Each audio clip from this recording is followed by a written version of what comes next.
Hey guys, welcome to my daily video. I'm out in the sun and the sun is relentless. And I'm mostly spraying plants where I feel like they could still flower. Where they have a little bit of extra care. Might push them over the edge. And yeah, let's have a look what's going on. So, over here, looking into the window. This is Sörensia telegonoides hybrid Ulf Meerbold. I'm not sure about the breeder. I want to say I got this plant from Ingo Bartels, but he might not be the breeder. So this could be a hybrid by Rainer Heise maybe. He made some very good telegonoides hybrids.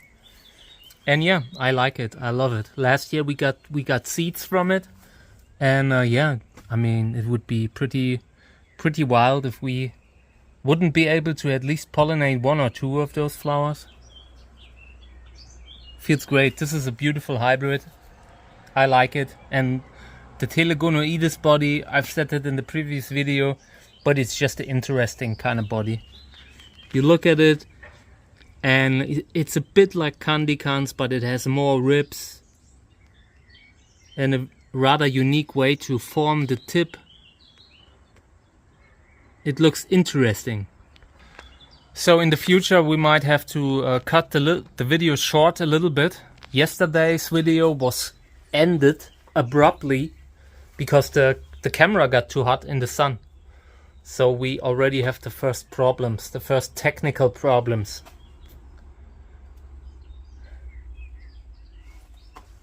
I have a second camera, a second smartphone that I can work with, but overall these smartphones get pretty hot, so maybe we gotta film some with the actual digital camera too. It's not that I wouldn't want to film on a really high-end camera. It's just that you always need to take that stuff and put it on the computer, and you know, when you do it on the smartphone, it saves you a little bit of time. I have all the editing apps on it, you know. So over here, this is Aporo Candicans Shigra F2. Yeah, classic Aporo Candicans hybrid. Very thick. From Candicans, but also with the ruffled flowers. So this one is a really good one. Then this is Validus. Some Validuses. And apart from that, I mean, everything is looking good in here. You can see that I did some work. We will get some open flowers in the maybe next week on these. And I need to move this one to the side because it presses against the window. You can see when they're at a certain size, you need to have them in center. Growing columnar cacti in greenhouses just sucks. It's just a bad thing. I hate it. I'm just doing it that way because otherwise it wouldn't be possible.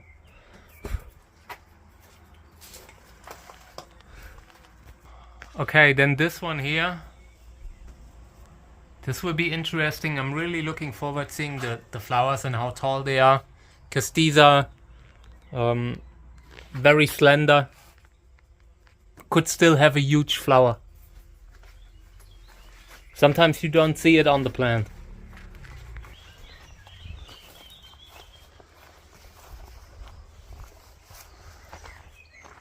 Yeah, so in here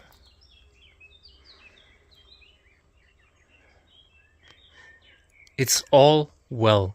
It's all looking good. I'm happy with the greenhouse. I'm happy with the way the plants look now. I think we've proven beyond the shadow of the doubt how fast you can bring cacti back from serious problems. And now we're back at flowering, so it's like a memory from a forgotten time. It's like it never happened. And yeah, over here, lots of Lobivia. Everything that flowers will be judged by the panel of peers, which are we. We just look at the stuff and decide what we do. And everything that isn't good will be sorted out right away. I already moved some stuff away because I've seen them last year and was already disappointed again. And they haven't even flowered yet. I just thought about the flowers again and moved them to the sort out area. I'm not sure if I sprayed here. The problem is this, it dries so fast that it might already have dried up again. So later I will probably spray the top shelf.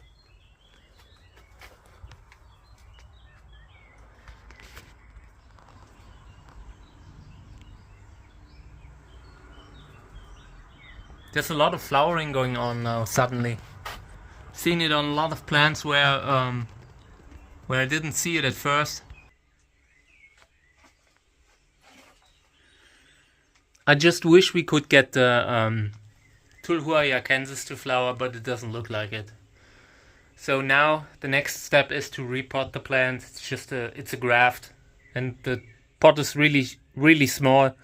So we will repot it and put it in a larger pot, and then I'm sure it will flower within a year. But I wanted to see flowers this year, so we will see. Maybe we can push it a little bit more, but it's already a bit late. I feel like it, if it had flowered this year, it would have already started to show some signs.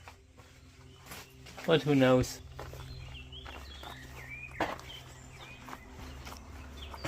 See what she needs. She came to me. Hey. Yeah. Oh. She's so sweet. I love her. The ticks are giving us a really hard time. She needs new treatment again. We really need to be like very careful. Need to give her tick prevention like religiously on a fixed schedule. No exceptions, no nothing. It needs to be always kept, because otherwise there are some pretty nasty tick diseases. I mean, I know.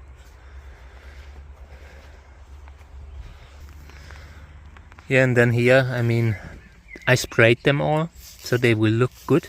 I'm just a little bit worried that this spot might be too sunny for them. Even despite me spraying them. She came again. This is love, guys. I don't know what I would do without Mika. It's been such a rough year, and I never wanted to, like, when that happened with Snoopy a couple of years ago, I said I do not want to have a dog again. The pain was just too bad. And if Sarah hadn't, my wife hadn't convinced me also to do it again, I would not have, I might not be here, is the point I'm trying to make, because she saved me a little too in winter when I was really low. Sometimes you just, when you have someone who depends on you, you just cannot let them down, you know, because it would be the end for them too. So I'm very happy that Mika's here.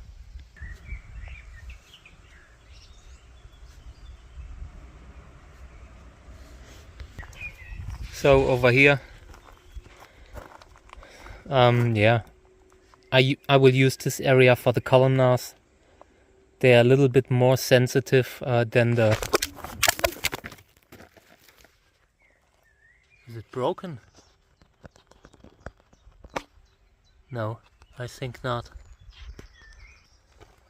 Well, this was close. I dropped my phone. This could have been like really bad. I mean, I have another one, like I said, in the same video, but it would be better if I am not down to one only then. But yeah, it doesn't seem to be broken. I was lucky this time, but it's super dangerous. With me and phones, I just drop them sometimes because of my nervous problems, because of my hands, you know. I have a hard time grabbing stuff firmly since the Lyme disease, and yeah, sometimes I just cannot grab the phone in time. But we were lucky, so no problem. So wanted to show these again, sprayed in full sun. This is a decent spot, and I'm sure some of them will flower here. If I do not drop the ball, if I continue to water them, they will flower.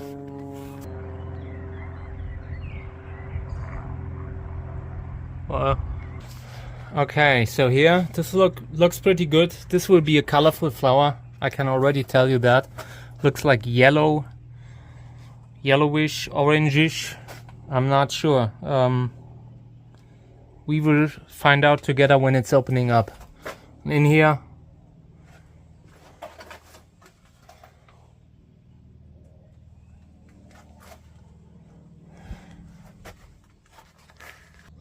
it's finally getting serious.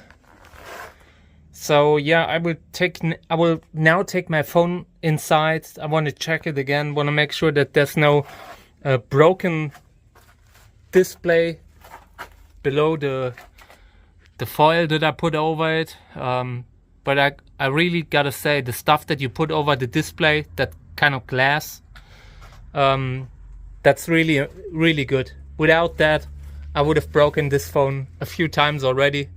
And now, yeah, I'm pretty sure we were lucky again. But still, I wanna check it out.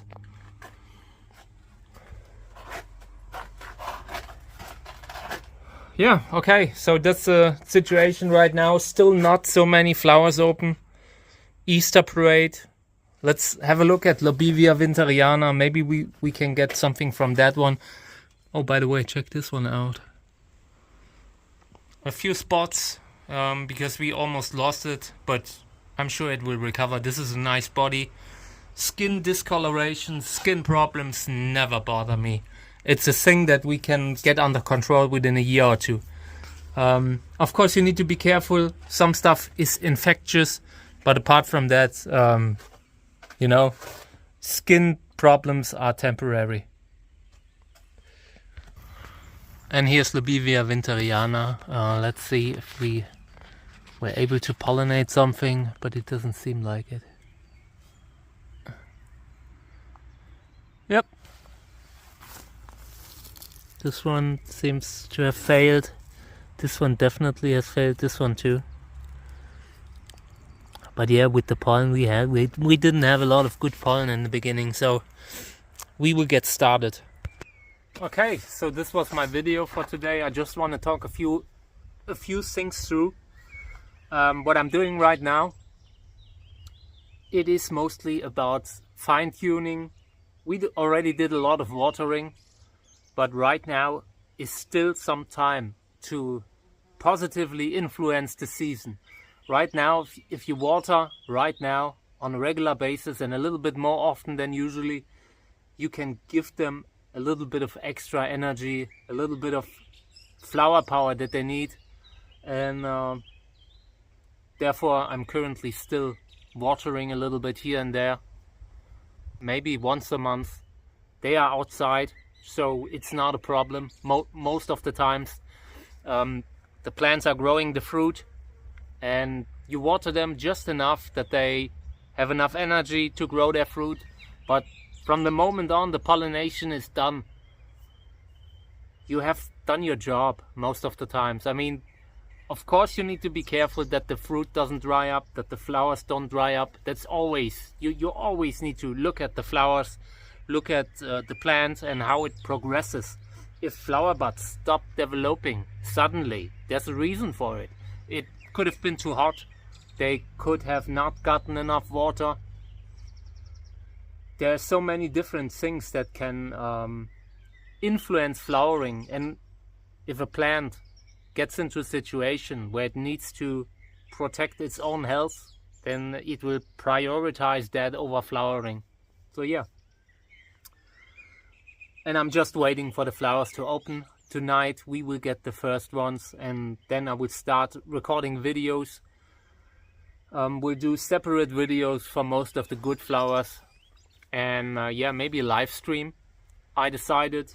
So I would just put the camera on the plant and let it stream for who knows how long. If it's fun, we continue doing it. If not, we do something else. Yeah, all right guys, thank you for tuning in. I appreciate it. And if you want to keep the channel running, I have books at trichocereus.net, and they're good. They're actually good, so check them out. Thank you. Bye. So I'm trying to record this with, like, I have I'm fertilizing and all, watering, all that kind of stuff, and I just wanted to record a video here of the flower. This is Easter Parade, classic Lubivia hybrid. It is said that Bob Schick is the breeder, which is not true. It's an American breeder too, but a different one, from a nursery, but I do not recall the name. If I find it out, I will write it in the description and the comments, but it was another very good breeder, just not Bob Schick. And yeah, super beautiful flower. I like it a lot.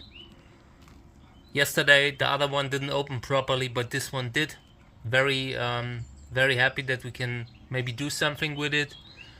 I'll check out my pollen stash later. We will use frozen pollen then. I mean, I just have no other Lubivia open right now, I think. I will check on Lubivia winteriana again, but I don't think it's open. So over here, I've been moving plants out of the shade, just small ones. Mika is making sure that everything is done right. We will be cleaning up, stuff like that. And only moving a few plants around now to give them a last chance to flower. The season needs to, the plants need a certain time to actually start flowering, growing them, and yeah, now is the best time. I mean, it shouldn't take much longer. I've been moving plants into the sun. This kind of stuff, big enough to flower, but not big enough to flower at the spot where they were, if that makes sense. Yeah, I don't know, it's 10 in the morning maybe, and I'm stopping now. I don't know. I don't know. I want to put them at better spots than I have right now here, you know. This is a relatively good spot, and next year it won't be an issue because we're taking down the forest here. But for now, there just isn't enough light. There's just not as much light as I want it to be. I moved these to another part of the garden where the sun is early in the morning, so maybe these will have a better chance at flowering. But for now, yeah, I don't know. I'm out of good spots. I want to build a greenhouse here. This is a good spot for the greenhouse, but yeah, jungle will need to be removed next year. No, it's actually this year when the work in, like, the tree work starts somewhere in autumn, late autumn. I don't know what the time frames are where you can do it, but we will do it in that time frame. I'm going inside. I'm tired.